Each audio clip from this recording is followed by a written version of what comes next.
In this video, I'm going to go through the 5 drone moves I use every time I go out flying, and I'm going to show you what you need to do, the inputs you need to make on your controller to replicate them. And stick around to the end of the video because the last one is my favorite drone move and it always gives the most cinematic shots. Let's jump right in. So in this video, I'm going to go through the 5 drone moves and how you can do them with the controller, the inputs you need to make in the sticks to get beautiful cinematic shots every time you go out flying. And it's worth noting that I'm not going to go through the real basic shots, the real basic drone moves that everyone knows, because there's no point, you already know them. These are some slightly more advanced ones or unique ones that I use when I'm out flying. Now before I jump in, I just want to say if you learned something new, please hit that like button. And if you're new around here and haven't subscribed and you like drone related videos, hit that subscribe button and make sure the notification bell is on. I'll not keep you any further, let's look at move number 1. So the first move is something I call a slow orbit. Now a orbit is a standard move that most people know how to make with their drone. You can actually do it through quick shots using circles.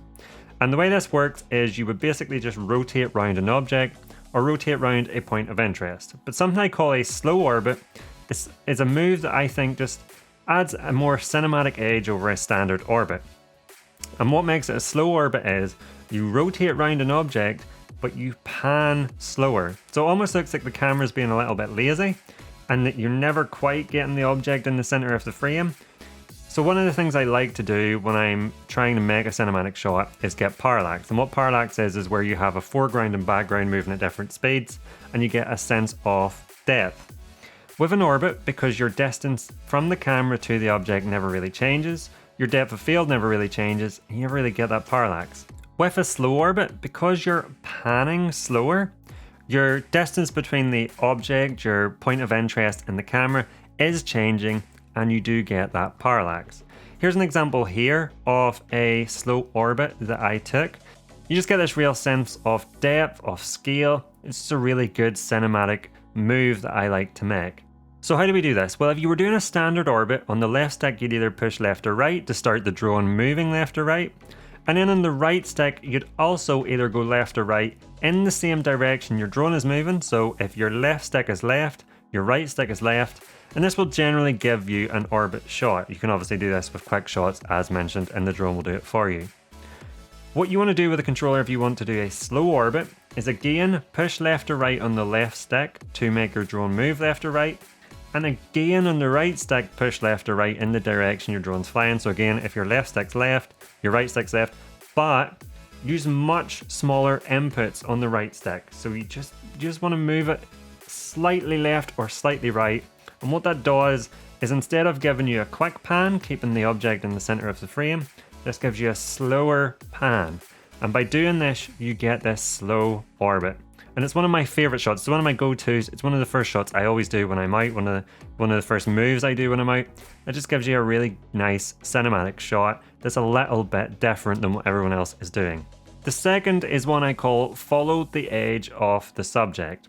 Now this one's hard to be generic with because it very much depends on where you're flying.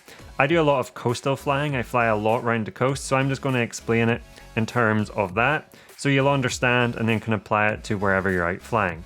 So a shot I like to do, or a move I like to do that is completely different to what everyone else is doing and gives just amazing shots, is to follow the edge of your subject. So in my case, let's say I'm out flying around the coast and I'm out flying next to a cliff edge. What I will do is I will follow the drone next to that cliff edge. So if the cliff edge goes round in an arc, I will fly that drone next to the cliff edge and bring the drone round in an arc. If the cliff edge was weaving in and out, then I will weave the drone in and out with the cliff edge. So why do we do this? One of the coolest looking shots I think you can get with drones is when you're really close to an object, because it just gives you this sense that you're doing something slightly more risky. It gives the shot just more dynamics and it just makes the shot look more professional, because for you to be flying that close to an object, you have to be good with your drone. And so a lot of people don't do it. A lot of people see it as quite risky, and so you don't see that many shots like that. And it just gives your shot the edge. And also because you've got something next to the camera, it just gives, like I say, a dynamic feel to the shot. that you just can't really get with any other moves. So how do we do this? Well, it's less about the inputs you make on the controller and more about finding the perfect location to do it, because there's some areas you just can't fly close to the object, either because it's completely unsafe to do so, or because it just requires too much skill to do it and there's too much risk involved.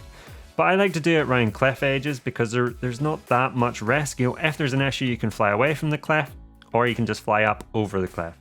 And then what I do is I bring my drone down and I align it next to the cliff edge. It works easiest if you can see the contour that the cliff edge is going to make. And then what I do is in cine mode, usually, it's one of the only times I really use cine mode.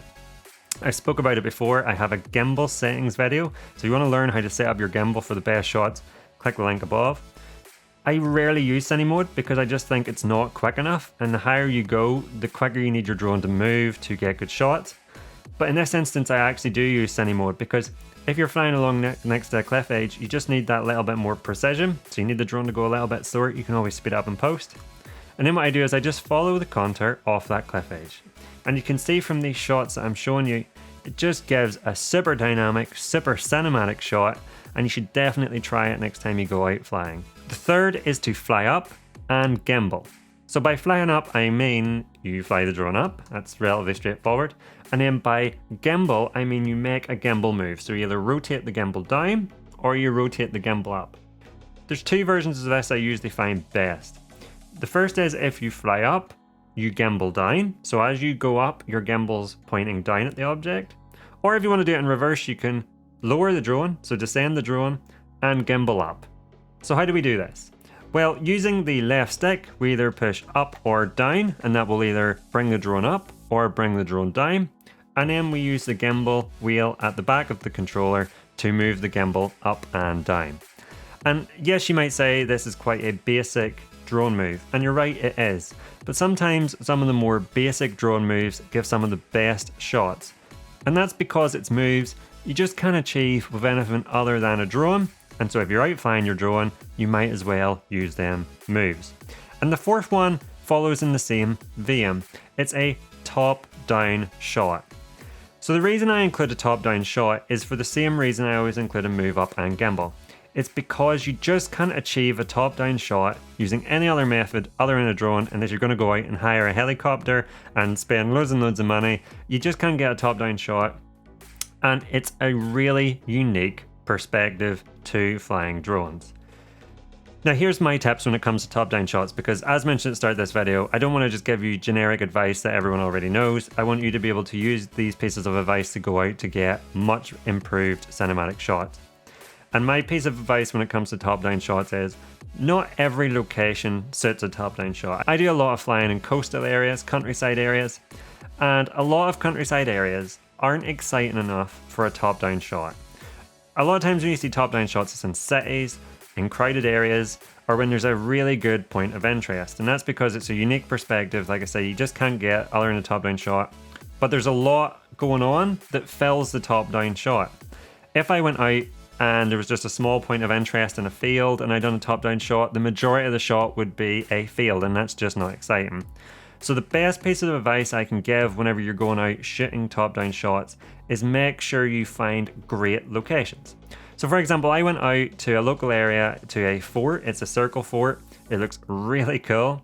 And I immediately knew that a top-down shot would look amazing because there's just a unique perspective of this fort, and the fort's a perfect circle. And I just knew that looking straight down on it would give a fantastic shot. This one's really, really straightforward to do. You just fly your drone above the object and you point your gimbal straight down using the gimbal wheel on the back of the controller. And then you can either take videos or you can take photos. So for photos, it's very straightforward, you just take a photo.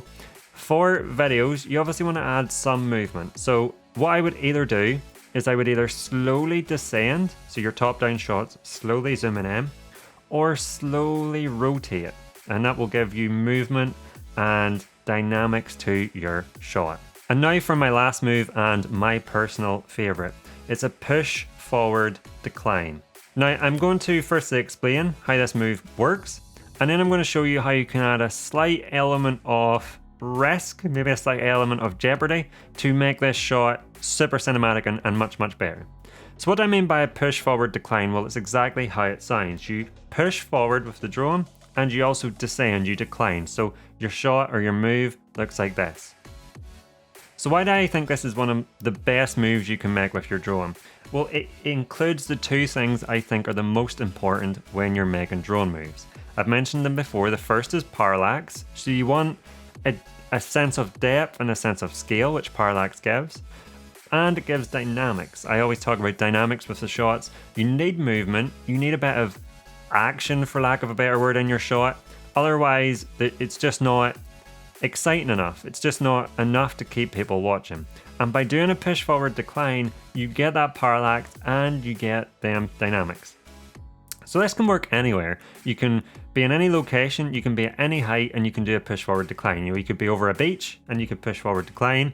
Or you could be focusing on a point of interest or an object and you could push forward decline towards it. I'll just briefly mention too, one of the most important things when doing shots like this and moving at quite a high speed is that you've got your ND filter on. You can see here, I actually always have the ND filters on my drone. I never really take it off. And there's a link in the description to where I got these on Amazon if you want to pick them up. I highly recommend it. And the reason you do that is so that you can keep your shutter speed down and get motion blur, which is super, super important when you're doing a move with lots of movement in it. If you don't have that motion blur, your shots look stuttery, they don't look very good. You just need motion blur if you're going for that full cinematic look. So I recommend picking up a set of ND filters, and that way you can keep the shutter speed down and have motion blur. So the way you do a push forward decline is quite simple. On the right stick you push forward and that will start your drone moving forward, although I must say you usually don't want to go forward at full speed, so small inputs in the right stick forward to start your drone moving forward slowly, and then you pull down on the left stick to start your drone descending. So down on the left stick, forward on the right stick, and that will do a push forward decline. And like I say, subtle movements on the sticks are important. Now I mentioned when I started talking about this move, if you want to add an element of risk to it to get better shots, I recommend what you do is you push forward decline either through an object. So you can see here in this shot what I've done is I push forward decline through an archway, or you push forward decline towards a point of interest and you actually skim over the top of it halfway through the move, or you fly over the top of it. And this just adds an element of professionalism to your shot. Like I said earlier in the video, if you do things that a lot of pilots don't do because it requires skill, that means you're getting shots that a lot of people won't get, so your shots stand out. And people just know, when you look at a drone shot, you can tell that it required skill to take that shot, and that just elevates your shot to an entire new level. Now if you're doing this, obviously be careful. If you're flying through an object, make sure your drone can fit.